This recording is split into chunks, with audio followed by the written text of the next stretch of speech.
Todopoderoso esté sobre ti.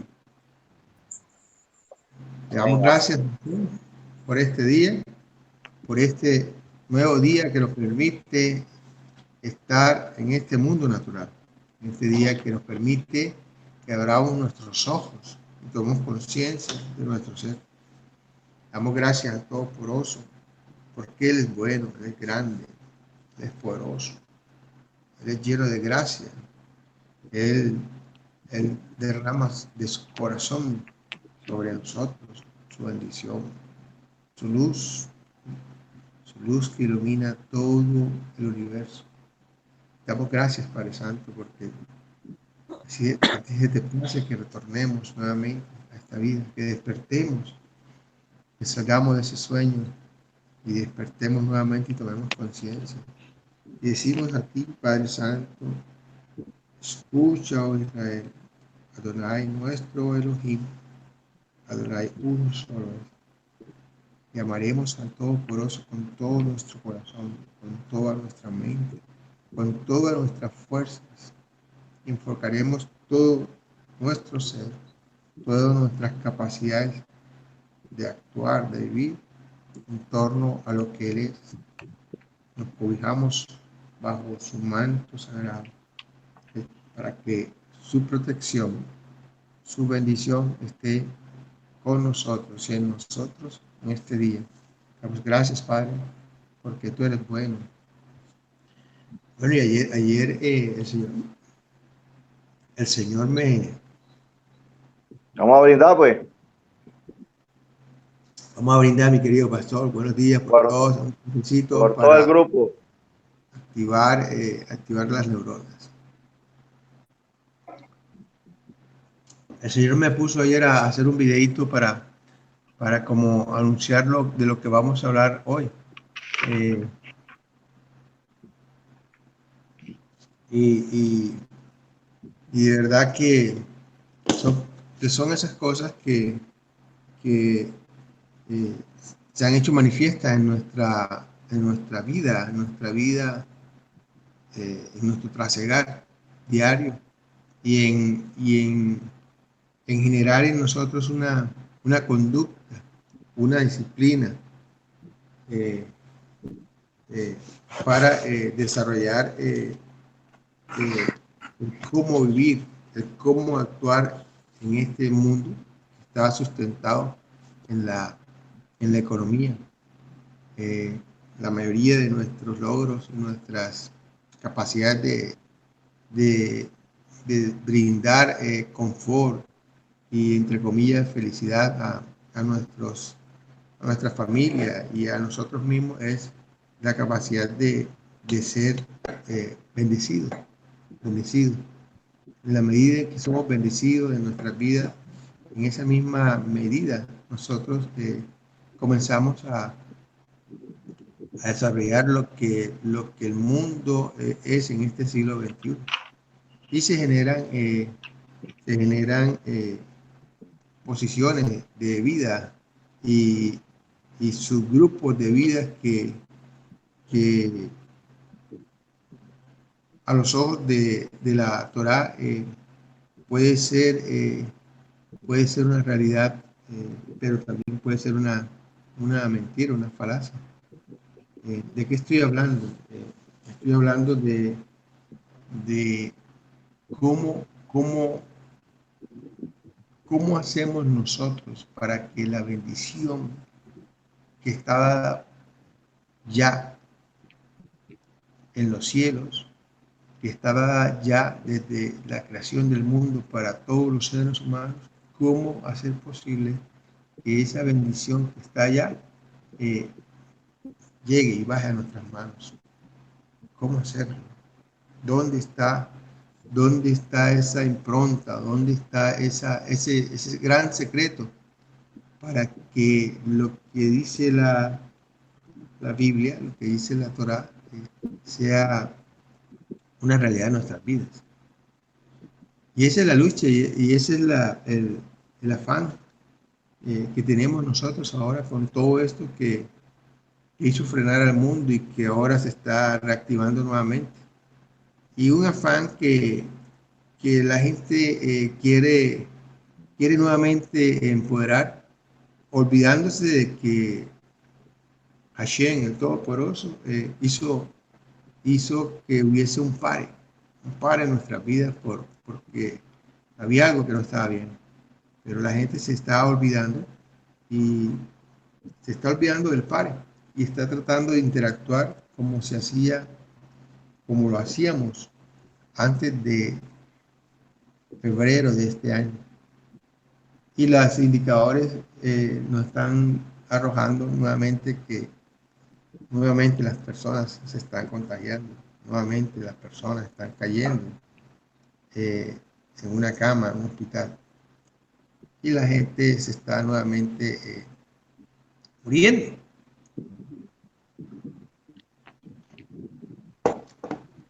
¿Cómo generar esa nueva posición de cambio que el Todopoderoso quiere que tengamos nosotros? ¿Cómo, cómo es posible el vivir en el reino de Hashem aquí en la tierra? ¿Cómo fue posible que Yeshua HaMashiach, después y durante sus primeros 30 años de vida, eh, trabajó? Eh, trabajó como líder de una empresa, de una factoría, de una empresa que generaba una carpintería, unos muebles para el comercio, para el que del producido de esa carpintería su familia pudiese comer y alimentarse. ¿Cómo es posible desarrollar y después de empoderar, entregarla a su familia para ir y dedicarse a un ministerio? Un ministerio que fue algo, una vida 24 horas al día durante un trayecto de 3 años.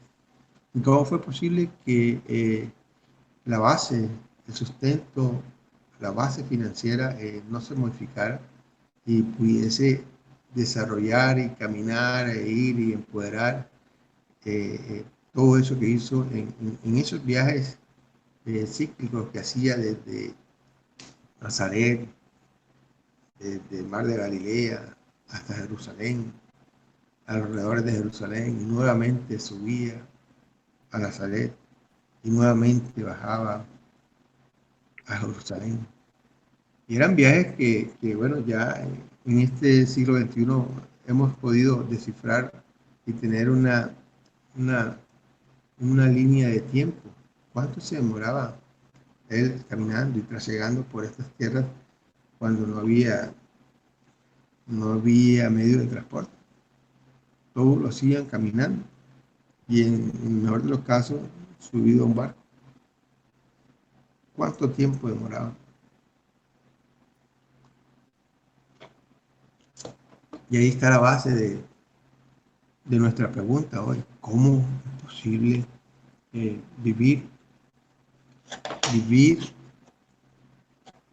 apartándose de lo que el mundo natural, este mundo globalizado, quiere dictar sobre lo que debe ser nuestro comportamiento sobre la economía para tener el sustento? ¿Cómo hacer para no seguir estos lineamientos del mundo, sino seguir los lineamientos del Todopoderoso? ¿Dónde se encuentra eso? ¿Dónde se encuentra? Y hay un grupo de los mandamientos que hablan sobre un tema que está directamente relacionado y es lo que queremos hacer hoy.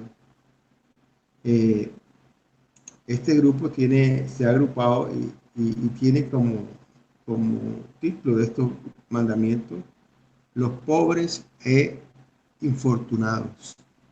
Tiene que ver con aquellos que no tienen la capacidad de administrar los bienes y todo eso que creó el Todopoderoso para que nosotros lo gobernásemos. Vamos a hablar de los pobres, de esos que no lo tienen. Y vamos a ver cómo interactúa estos mandamientos en nuestra vida en el siglo XXI. cómo lograr, eh, cómo lograr hacer efectivo esto que hice acá, esto que habla sobre temas que muchos de nosotros no, no desarrollamos, sobre temas agrícolas. Pues, casi ninguno de nosotros creo que tiene una hacienda y genera cultivo. De pronto ahí no sé. Pero ¿cómo se hace esto en realidad en lo que yo soy? Yo soy un arquitecto, un constructor. La palabra dice así, Éxodo 22:21, no afligir a un huérfano o a una viuda. No afligir a un huérfano o a una viuda. Eso quiere decir de que por ningún motivo puedes colocar el peso de la base de la ley, de la economía, de este mundo natural sobre un huérfano y una viuda. No existe posibilidad de generar un negocio que oprima a una viuda o a un huérfano. No existe. Y la tendencia de nosotros es a cobijarlo y a protegerlo. Y ahí dice uno de los mandamientos acerca de la entrega de los diezmos y las ofrendas, que allá en la antigüedad, allá se decía que, bueno, si yo tenía, era generador de unas utilidades, yo tenía un diezmo que llevar ante la presencia de Hashem. Pero ese diezmo no se daba como lo han transformado en este siglo XX y XXI de cómo se daba, sino que ese diezmo tú lo tomas. Eh, si tenías los animales, lo podías vender y generar ahí dinero.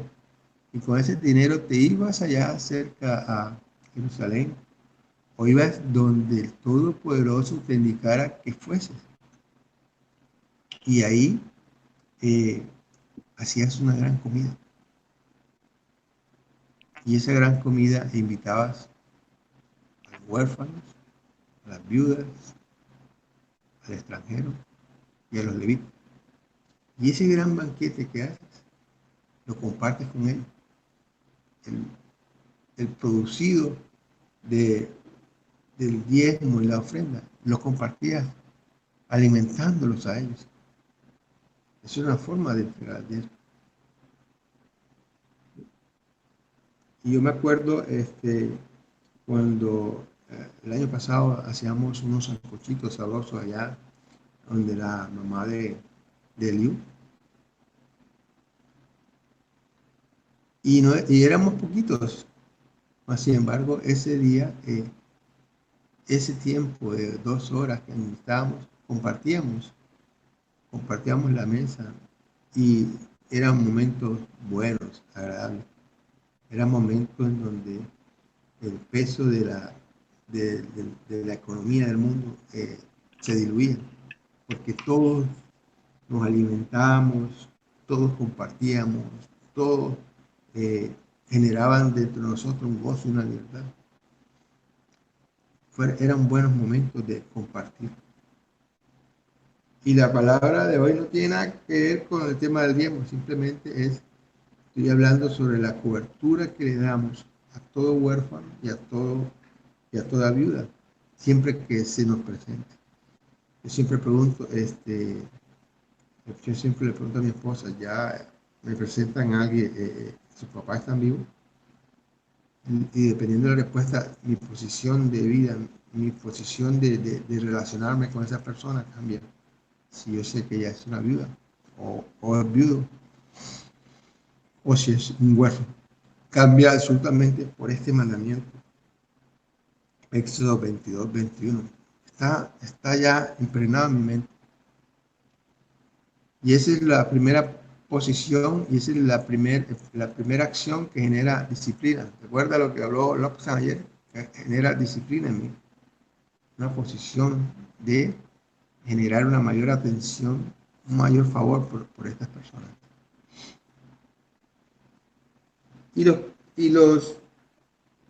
Las 4 leyes que aparecen, los 4 mandamientos, aparecen y están relacionados con la agricultura. Eh, uno está en Levítico 19:9 y tiene la misma lectura en Levítico 23:22 y dice así. Habla sobre no cosechar todo el campo que tú posees. Habla sobre dejar las orillas sin cosechar del campo o frutal para los pobres. Habla sobre no recoger la espiga que ha caído al suelo durante la cosecha, cuando está recogiendo los frutos, no recoger las espigas. Habla sobre dejar las espigas caídas para los pobres. Y Levítico 19:9 dice así: cuando cosechéis la miel de vuestras tierras, no ciegues hasta el borde de tu campo, ni espigue los restos de tu mies. Y Levítico 23:22 dice: cuando cosechéis la miel de vuestra tierra, no ciegues hasta el borde de tu campo, ni espigue los restos de tu mies. Lo dejarás para el pobre y para el forastero. Yo, Hashem, vuestro Elohim. Parece que el mandamiento se repitiese, solo que en el último nos señala a quién le vamos a dejar ese fruto que quedó ahí, que no debo devolverme a recoger.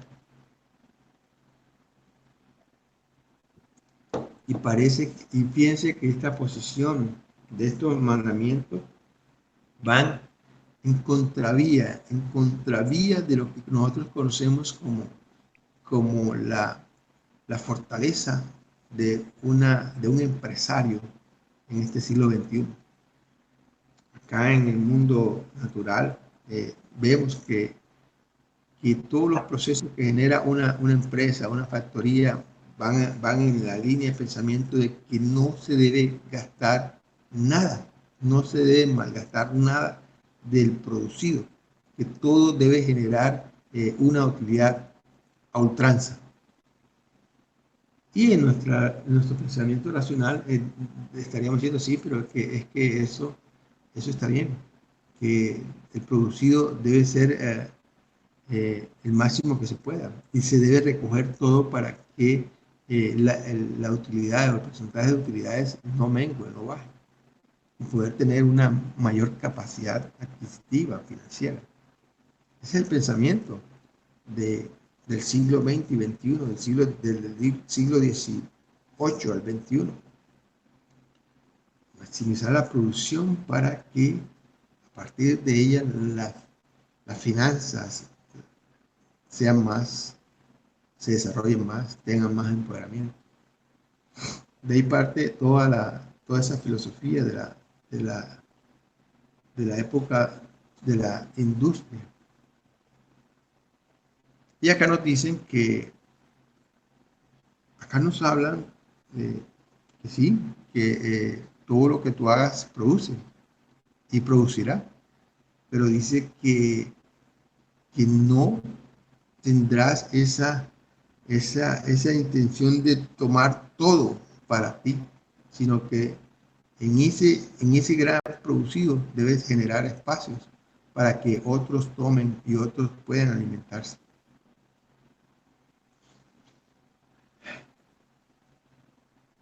No tiene nada que ver con ese falso concepto y esa filosofía generada sobre de tu riqueza, el socialismo, que no te da la capacidad de generar tus propios bienes y que te lo quitan todo, sino que aquí dice que sí, que eres una persona que produce bienes, pero que solamente que dejarás algunos pedacitos para los pobres, la viuda, el forastero, pero tú sigues generando esos bienes para tu bienestar, para tu familia. O sea, la Biblia nunca nos ha dicho y nunca se ha planteado la capacidad que tiene el hombre de ser bendecido y poder tener en su núcleo familiar o en él la bendición que Dios te provee. Eso está claro en la Biblia. La Biblia nos da la capacidad, todo por eso nos da la capacidad de ser hombres productivos y bendecidos. Eso no lo olvidamos nunca en Génesis 1, que nos dice gobernar la tierra. multiplicad y gobernad la tierra. Ahí está la impronta del Todopoderoso. Y los otros mandamientos con relación a los pobres también están en Levítico 19:10 y Deuteronomio 24:21. Levítico 19:10 nos dice: tampoco harás rebusco de tu viña, no recogerás los racimos imperfectos de la viña. Tampoco harás rebusco de tu viña, ni recogerás de tu huerto los frutos caídos. Los dejarás para el pobre y el forastero. Yo Hashem. También nos dice en Deuteronomio 24:19 y 24:20 que no debes devolverte a recogerlos. Dice así: cuando ciegues la miel de tu campo, si dejas en él olvidada una gavilla, no volverás a buscarla. Será para el forastero, el huérfano y la viuda, a fin de que Hashem, tu Elohim, te bendiga en todas tus obras. Cuando vares tus olivos, el 20 dice: cuando vares tus olivos, no harás rebusco. Lo que quede será para el forastero, el huérfano y la viuda. 3 personajes: forastero, huérfano y viuda. Y el mandamiento que está en Deuteronomio 15:7 dice así: si hay junto a ti algún pobre de entre tus hermanos, en alguna de las ciudades de tu tierra que Hashem tu Elohim te da, no endurecerás tu corazón ni cerrarás tu mano a tu hermano pobre.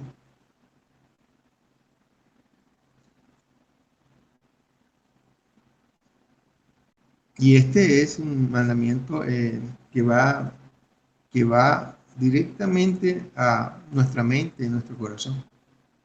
La capacidad que podamos tener nosotros de bendecir a alguien que no tiene la capacidad de producir como Dios te ha permitido tenerla, como Dios te ha bendecido para que tú seas un hombre productivo.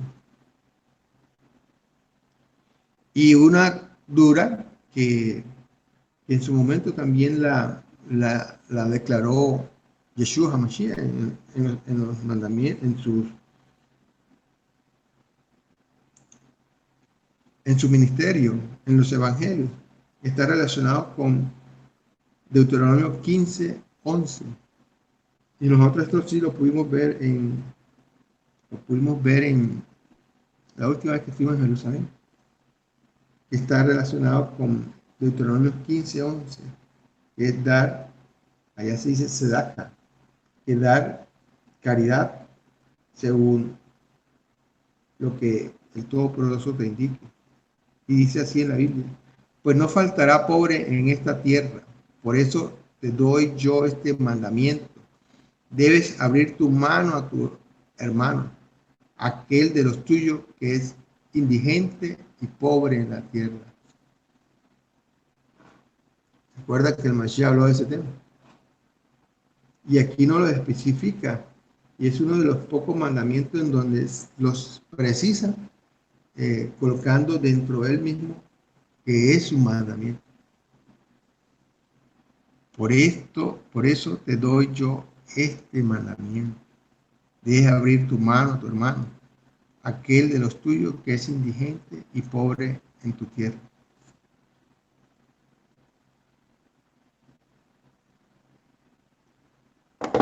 Y todos en este momento estarán pensando, pero ¿cómo así? Estamos hablando de la bendición financiera y yo estoy hablando acerca de los mandamientos que tienen que ver con nuestra reacción con aquellos que son menos favorecidos o aquellos que tienen una condición especial, pobres, huérfanos, viudas y forasteros. ¿Cómo así? O sea que nosotros activamos nuestra bendición cuando abrimos nuestro corazón y cuando nuestra capacidad de producción tiene cobijada el dejar una provisión de nuestros activos para que ellos tomen, para que ellos accedan y puedan alimentarse. ¿Cómo así? Están hablando de algo que va en contravía de todo lo que nos han enseñado en economía básica, en finanzas, en evaluación de empresas. ¿De qué se trata esto? ¿Por qué nos están llevando por este camino? Pues por este camino es que el Todopoderoso ha diseñado tu prosperidad, ha diseñado mi prosperidad. Quieres ser grandemente bendecido en las cosas que tú haces. Entonces, estos mandamientos tienen que estar en tu impronta mental, en tu estructura mental, para con ellos desarrollar todo lo que tú quieras emprender. Un negocio de flores, una venta de alimentos, una venta de zapatos, una fábrica de zapatos, una fábrica de hacer galletas, de hacer empanadas, de todo lo que se te ocurra construir y generar empresas, debes tener esta imprenta. Y a eso hay que sumarle estos 5 mandamientos que les voy a mencionar ahorita. Y entonces con ellos haremos ese gran paquete con el cual tener siempre delante de nosotros para generar empresas. Y tiene que ver con el trato a los gentiles. Los gentiles en ese tiempo eran todas aquellas personas que no era nacida y hacía parte del pueblo de Israel. O sea, una persona de Alemania era un gentil, una persona de Colombia era un gentil, una persona de Estados Unidos es un gentil. Todo aquel que no era de la tierra del pueblo escogido. Y el primer mandamiento dice así, está en Deuteronomio 10:19.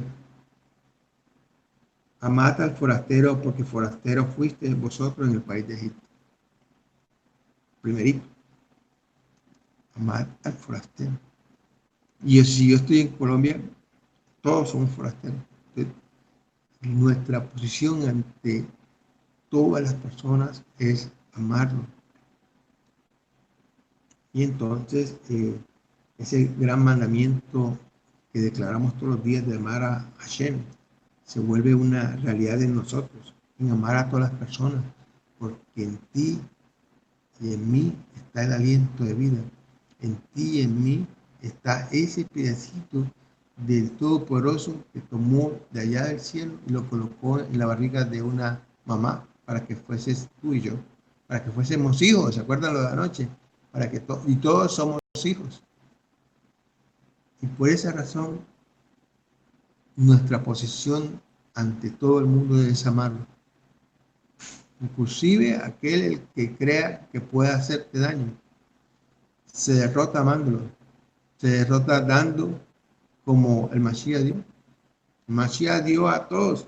Y él tenía la plena conciencia que al final de su ministerio tenía que entregar su sangre por el perdón de nosotros. Y en ninguna instancia de su ministerio dejó de amar.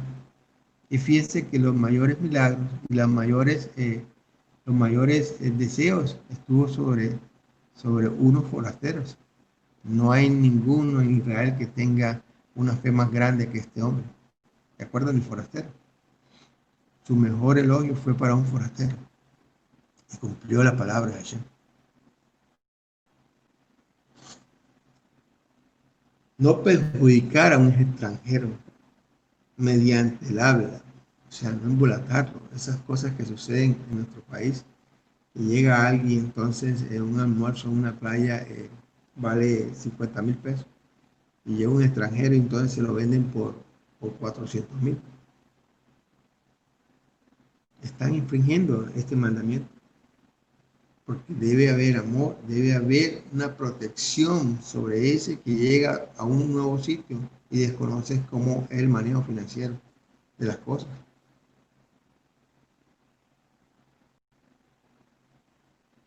Nuevamente, el mandamiento nos dice que no perjudicar al extranjero en la compra y venta. Eso está en Éxodo 22:20. amad al forastero, porque forastero fuiste vosotros en el país de Egipto. Y aquí hay un mandamiento que nos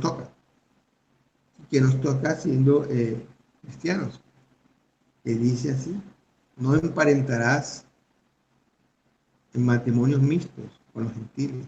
Deuteronomio 7:3 nos dice: no emparentarás con ellas, no darás tus hijas a sus hijos, ni tomarás su hija para tu hijo. Es un tema difícil porque estamos ya en un mundo moderno. Y más sin embargo está esa premisa. Y por eso cada vez que nosotros se nos acercan para darnos la intención del deseo de establecer una familia, un matrimonio, siempre nosotros lo llevamos al fundamento. ¿En quién crees? ¿Cómo ha transformado tu vida para que tengas la suficiente capacidad emocional, racional y espiritual para comenzar a gestar, a generar una nueva familia, el ser un nuevo cuerpo, según Génesis, donde el Todopoderoso declaró que cuando se unen dos, un solo cuerpo es. Y ese cuerpo tiene que ver que hay una sincronía perfecta en el espíritu para que lo que se genere de ella sea bendición, no haya atropellos, no haya imprecisiones que siempre llevan a las personas a generar cosas malas en sus vidas. Y todos esos pecados que conocemos: adulterio, infidelidad, codicia, todas esas cosas se generan cuando las dos, las dos partes de una familia no están en sincronía. De eso se trata. Y aquí en ese tiempo era más preciso porque el entorno en donde entraba el pueblo de Israel era un entorno idolátrico. Ellos tenían costumbres que desagradaron al Todopoderoso y que generó que la copa de la ira se derramara y destruyera a todos, a toda persona que no fuese del pueblo de Israel, porque eso contaminaría el corazón, la esencia, la forma de entender y activar los mandamientos en su vida. Y eso parece que es más difícil ahora en el siglo XXI. Como dice mi querido Wilson, no la tienen clara, no la tienen clara. La gente no la tiene clara. Así como una de esas prédicas que dijo él, que es que la mujer era muy bonita por fuera, pero lo que salía adentro ella no tenía nada de bonito y me impulsaba a alejarme del camino de Hashem. Eso sucede ahora. Y por eso este mandamiento, que parece un mandamiento radical, no está presente en nuestra vida. ¿Con quién te vas a unir? Eso determina el éxito de tu capacidad de gestión financiera en este mundo. El antes y el después en mi vida pasó. El antes de mi esposa María Ribón y después de mi esposa María Ribón. El manejo financiero en mi vida dio un giro de 180 grados. 180 grados. Por este mandamiento: no emparentarás con ella, no le darás tu hija a tu hijo.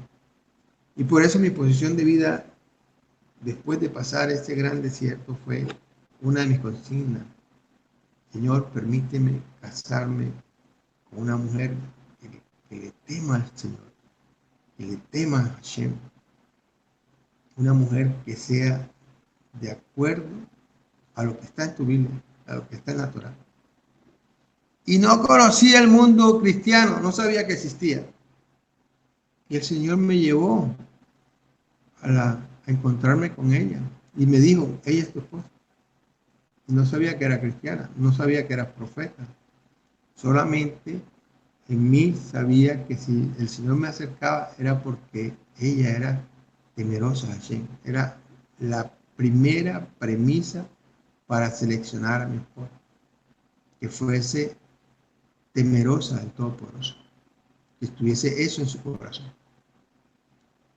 Y después que me caso con ella, entonces comienzo a enterarme de todas las cosas eh, grandes y poderosas que había hecho en Estados Unidos y en Europa por su ministerio, cosas que había ocultado para que la gente no la persiguiera tanto.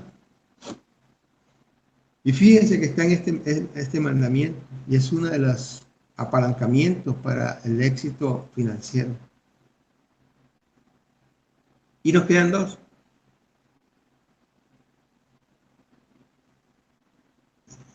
Uno tiene que ver con el exigir el pago de una deuda que un extranjero te tenga. Dice así en Deuteronomio 15:3, podrás apremiar al extranjero, pero a tu hermano le concederás la remisión de lo que te debe. Eso quiere decir que a alguien que no sea de tu parentela, que alguien que no sea paisano tuyo, puedes cobrar. Sin embargo, el que está cerca a ti, hasta la última instancia, perdonar la deuda. Y perdonar la deuda nuevamente en el siglo XXI sería un desastre, sería cosa no buena.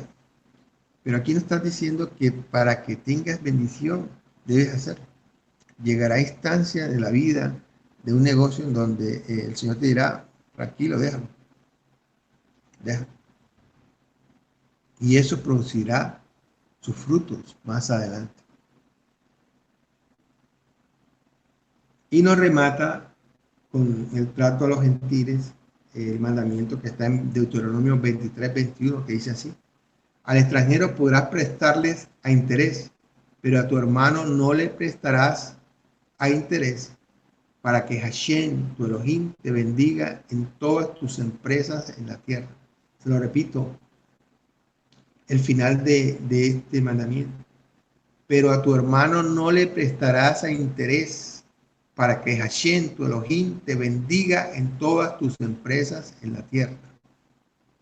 Vaya. Y nos remata de una bendición en tus empresas. Y entonces comenzamos a mirar, wow, pero todo esto tiene que ver con las finanzas. Y les he hablado de 15 mandamientos. Y ahora, ¿y eso cómo lo instrumentalizo? ¿Cómo lo vuelvo realidad de mi vida? Les voy a hablar de dos posiciones en mi vida. Una antes de que yo pasase por esos 7 años de desierto y una después de que me casé con Ribón y de que comenzamos a generar una nueva forma de hacer riquezas bajo los parámetros del reino de Dios, bajo los parámetros de estos mandamientos. Antes del desierto, el Señor me dotó de unas capacidades intelectuales, neuronales, eh, por encima de lo normal. Era lo que se llamaba un hombre con un gran intelecto, una gran capacidad de gestionar. Y ese esfuerzo y ese deseo de generar y de estar en esos puntos claves para generar riqueza, el Señor permitió que llegase. Y manejaba mucha riqueza. Y en la medida en que manejaba riqueza, mi tiempo era limitado. Era el primero que llegaba y el último que salía allá en Bogotá. Y tenía control de empresas en todo el país. Nosotros manejamos la bolsa de dinero que generaba la presidencia de la República con esas entidades que ahora ya se han multiplicado, pero antes, en el año 2005, 2006 y esos años, tenía control sobre unas cooperativas. Estaba Cafam, nosotros éramos dueños de Cafam. Y Cafam generaba proyectos en todo el país. Y yo pasaba, mi agenda diaria era, mañana voy a una ciudad, pasaba a otra, el miércoles a otra. Pasaba todos los días de la semana yendo a mirar y revisar esos grandes proyectos. Miles de dólares. Miles y miles de dólares. y había el afán, la angustia para que el dinero no se diluyera. Y había precisiones sobre los temas, hasta la minucia de revisar a los directores de proyectos, a todos. Y había ese afán de que no se perdiese ni siquiera la consigna en ese tiempo es que ni una puntilla se podía malgastar en los procesos constructivos para que la eficiencia financiera fuera un gran logro. Y generar a los dueños de las empresas, que eran los senadores de turnos, los representantes, mostrarle las utilidades. Y ellos, ni cortos ni perezosos, cogían sus dineros y se los echaban al bolsillo. Y viví así muchos años. Y aparentemente viví en esa abundancia, en el ser bendecido y en estar viviendo en los mejores sitios de Bogotá. Pero la angustia, ahí no había nada, ninguna conexión de bendición, de paz, de gozo. No había tiempo para disfrutar nada. Me había autoconvertido en un esclavo del sistema, en un aparente generador de riquezas, pero en mi vida no había nada, no había nada. Hasta que el Señor me llevó y me metió en el desierto. Hasta que pasé de un hombre rico a un hombre pobre en un solo día. En un solo día. El día que me envenenaron para que muriese. Y entonces comenzó el trasegar de hacer vida en mi vida, todo lo que está en la Torah. Porque tenía que pasar por una experiencia de vida real para poder decir, es que lo que está ahí es verdad, es vida. Y llego a Cartagena, después de tenerlo todo, llego pesando 33 kilos, porque solamente podía comer una comida al día, en el mejor de los casos, cuando alguien me regalaba 10,000 pesos, porque llegó la prueba de amor del Señor a la instancia de que ni siquiera tenía para comer. Y en todo ese tránsito, lo único que salía de mi boca es Hashem, Hashem no se equivoca, Hashem no se equivoca. Y en todo ese tránsito, la única palabra que salía de la Biblia para mí, donde abriera la Biblia, donde orara y abriera la Biblia, solamente aparecía, es que el regalo mío es que te estoy preservando la vida. Te estoy preservando la vida. Te estoy dando la capacidad de vivir. Solo la vida. Y yo pedía, pero Señor, siquiera para comprarme unos zapatos, dame la posibilidad de trabajar para comprar unos zapatos. Y se cerraron las puertas. Y duré literalmente 7 años. 7 años sin producir un peso. Todas las puertas se cerraron. Todas. Y comencé a vivir como vivieron el pueblo de Israel en el desierto. Con la misma camisa, con los mismos zapatos, durante todos esos años. Y si la camisa era azul, un poquito azul oscura, pues la camisa se me convirtió en azul claro de tanto ponerme. Pero la camisa no se rompió ni se rasgó. Y la gente me miraba y decía, sí, está bien vestido, pero no tenía ni idea que el calzado ya le tenía solamente unos 3 milímetros de espesor. Y que si pisaba una piedra con los zapatos, esa piedra me hacía mella en los pies. Y muchas veces cuando caminaba, porque ni siquiera tenía para coger un bus, caminaba para ir a un sitio a escuchar la palabra del Todopoderoso, que él me decía, ¿ves? Y estando en Cartagena, que no me conocía nadie, caminaba del centro a Castillo Grande. Eran como 35 minutos caminando a pie. Y llegaba, y iba y escuchaba la palabra, y la gente no tenía ni idea de lo que yo pasaba. Y salía y me volvía caminando, y siempre que llegaba a la casa, me quitaba los zapatos y los pies ensangrentados por el dolor, por el roce. Hasta eso me llevó el Todopoderoso. Y fue necesario quitar, ¿estás escuchando, Gustavo? Quitar de mí todo aquello que hice mal, todo aquello que oprimí para generar riqueza. Porque se vuelve una adicción. No solamente adictos son los que se vuelven alcohólicos o se vuelven fumadores de esas sustancias que generan eh, eh, alucinación en el hombre. La adicción también está en el trabajo. Amén, Y era Padre. Amén. necesario quitar eso. Y el Señor me lo quitó solo. Es un encuentro con el Todopoderoso, solo con Él. Tienes que pasar el tránsito solo y resistir el mal para que el mal se vaya de ti. Amén, No Padre. robé, Amén. no Bendición. robé, no pedí, no presté, nada. ¿Cómo lo hice? El Señor estuvo ahí protegiéndome. Y después de ese tránsito, después de ese desierto, salí y me conocí con mi esposa. Nos conocimos sin un peso en la cartera, ni siquiera teníamos cuenta de ahorro. Y comenzamos a orar y comencé a trabajar después de 7 años. Y comencé a trabajar no como era antes, el gerente, el jefe de las empresas, sino que comencé en el puesto más bajo. Y dije, sí, comienzo, yo lo sé, yo sé hacer eso. Yo alguna vez lo hice, hace 20 años comencé a hacer eso, pero otra vez a mis 45 años lo volví a hacer. Y me contrataron como residente de un edificio. Pero apenas que la bendición del Señor comenzó a gestarse y mi posición de vida y mi activación de estos mandamientos que lo leí a ustedes esta mañana, se apropiaron en mi mente y mi corazón.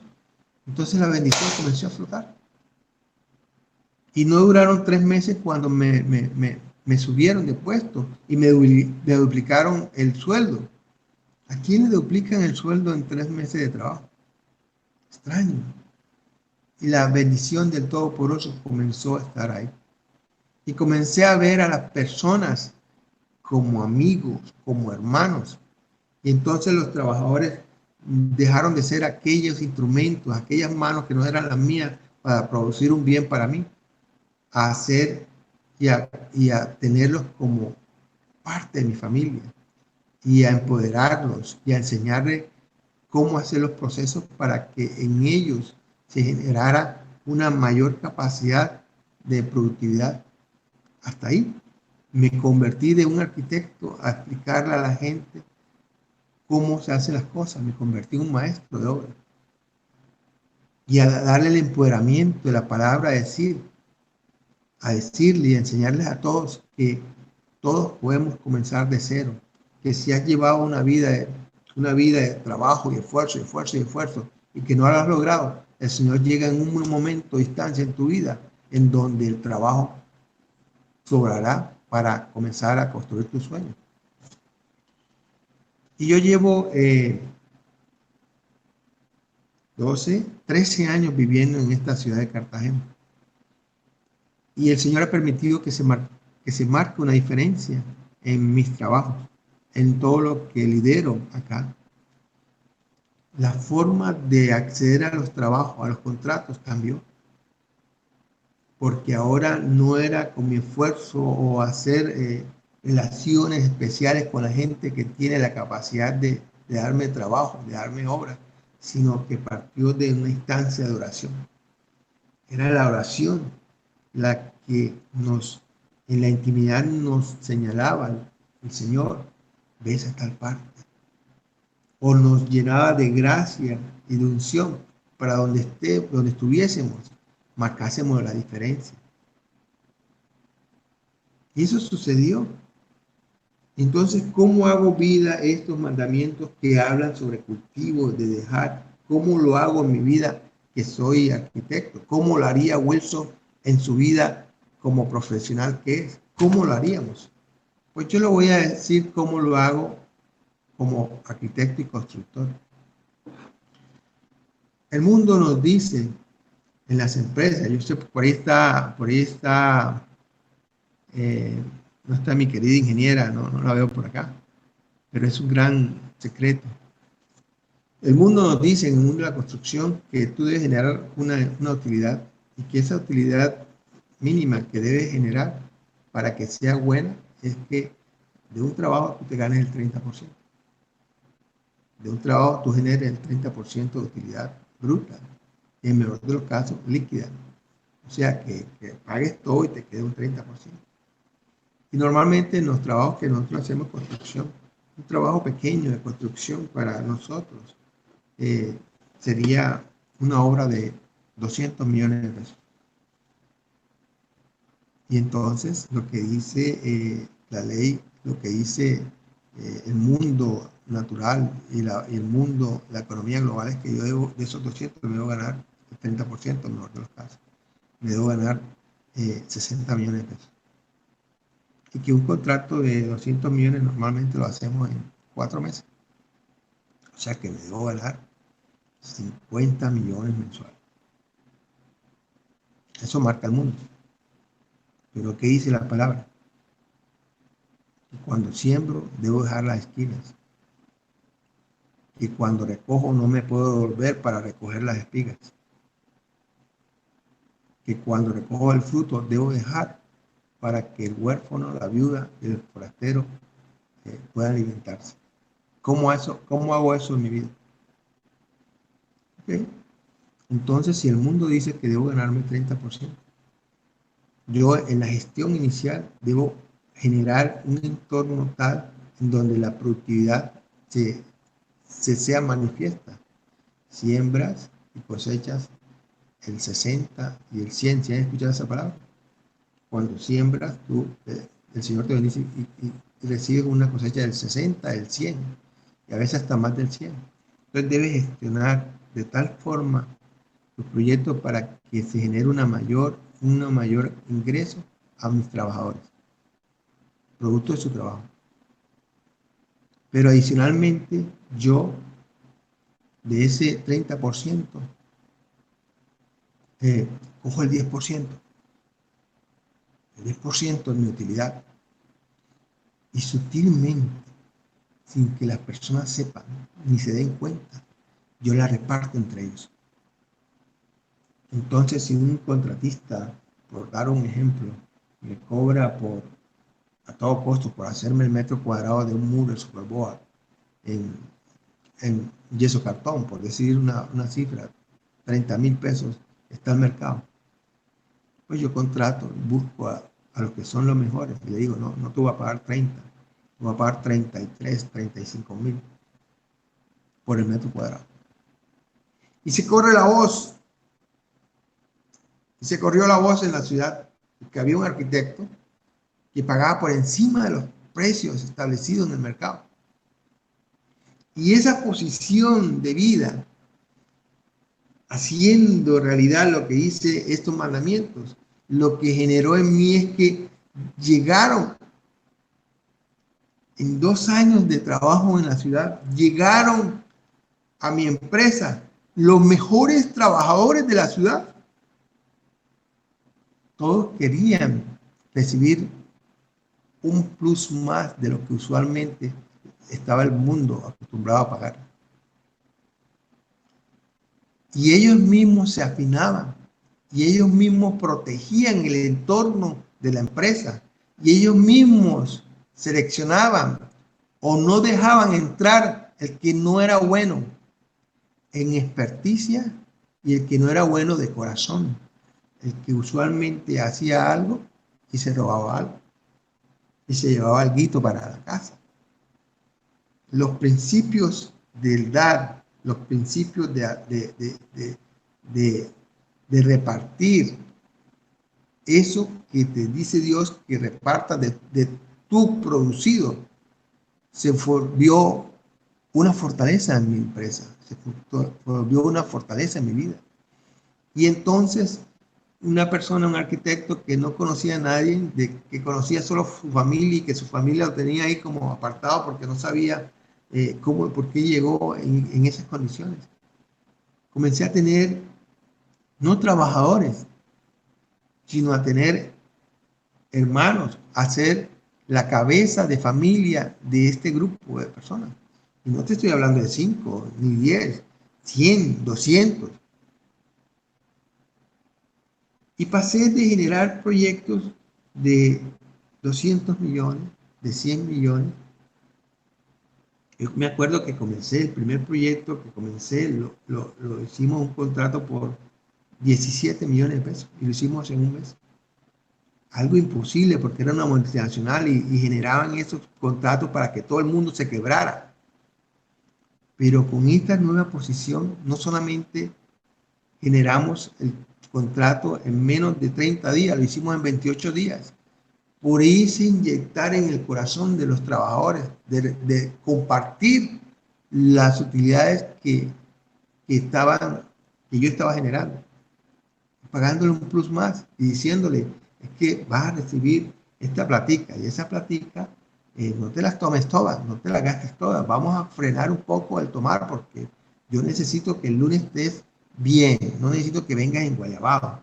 Y esa platica del tomar, cógela y cómprate un viaje de esa ahorra y échaselo allá al lote que quieres comprar. Échalo, no importa que no hayas comprado un lotecito. Y la gente iba a los barrios que son más marginales y echaban un viaje de esa hora y comenzaban a comprar un lote y todos comenzaron a tener sus propiedades y todos comenzaron a construir, primero con tablas, después con ladrillos, comenzaron a generar, a construir sus casas. Y durante 5, 6, 7 años me di cuenta que ya todos tenían su porción. Todos habían hecho lo que durante 20 años no pudieron hacer porque es que la plata no les alcanzaba. Y en la medida en que yo hacía vida en mi vida esto, el Señor comenzaba a bendecirme. Y el Señor comenzaba a darme trabajos que estaban por encima de mi capacidad de gestión. Imagínate un hombre que viene, que no tiene ni para comer, que por misericordia alguien se acercaba y me daba 10,000 pesos y compraba una harina y un jamoncito y me comía una arepita diaria. A desarrollar un proyecto de 14 millones. A desarrollar un proyecto de 30 millones. Y después el tercer proyecto no fue un proyecto, sino que una multinacional me llame para que sea el gerente de obra de un edificio de 23 pisos en el sitio más lujoso de la ciudad. Y el salto fue inmenso. Nuevamente estaba en esa posición que anteriormente deseaba estar, pero ahora con el direccionamiento de la palabra de Hashem. Y era feliz y tenía tiempo para estar con mi esposa. Tenía tiempo para estar con los hijos, esos hijos que me regaló el Todopoderoso. Y tener esa nueva experiencia de vida, de amor, de comunicación. Eso que nunca había tenido, lo comenzaba a tenerlo con mi nuevo matrimonio, con mi esposa. Y cada vez que yo hacía vida en mi vida, esto que hice, estos mandamientos, la bendición venía. Y me di cuenta de un gran secreto. Cada vez que le hacía un proyecto a una persona rica, a una persona rica de este país, y en silencio invertía parte de las utilidades para darle a esa persona rica un plus adicional, sin que ella supiera. Cada vez que yo abría mi corazón para dar, venía una gran bendición después, una bendición mayor. Eso lo hice cuando hice un proyecto. Teníamos 2 años de estar casados, 2 años, 3 años de estar casados. Hice un proyecto para una empresa rica de acá. Y de mi dinero puse para generar un activo mejor a ese proyecto que hice. Terminé el proyecto y enseguida nos alcanzó el recurso para irnos de viaje a Argentina. Hicimos el trabajo en Argentina, misionero, y llegamos a la ciudad y a los 10 días me llama una multinacional española para que construya otro edificio, pero ya en una posición distinta, no el de director de obra. Recuerden, comencé como presidente, pasé a director y ahora me daban la posibilidad de ser el gerente del proyecto, el que tenía el control absoluto de cómo desarrollar el proyecto. En ese momento era un proyecto de 16.000 millones de pesos. ¿Y cómo hacer para que esa cantidad de dinero alcanzara para construir el proyecto y para dar esta bendición que dice aquí en estos mandamientos de la persona? Mi primera posición fue, hago el proyecto con unas condiciones especiales. La primera, se le paga a todo el mundo su plata que trabaja. Porque esta empresa multinacional española tenía la fama de quebrar a los contratistas. Y por hacer un edificio pasaban 10 hasta 15 contratistas y buscaban contratistas de distintas ciudades para que no escucharan de que es que entran a trabajar y a los 3 meses lo botaban y no les pagaban. E hicimos este proyecto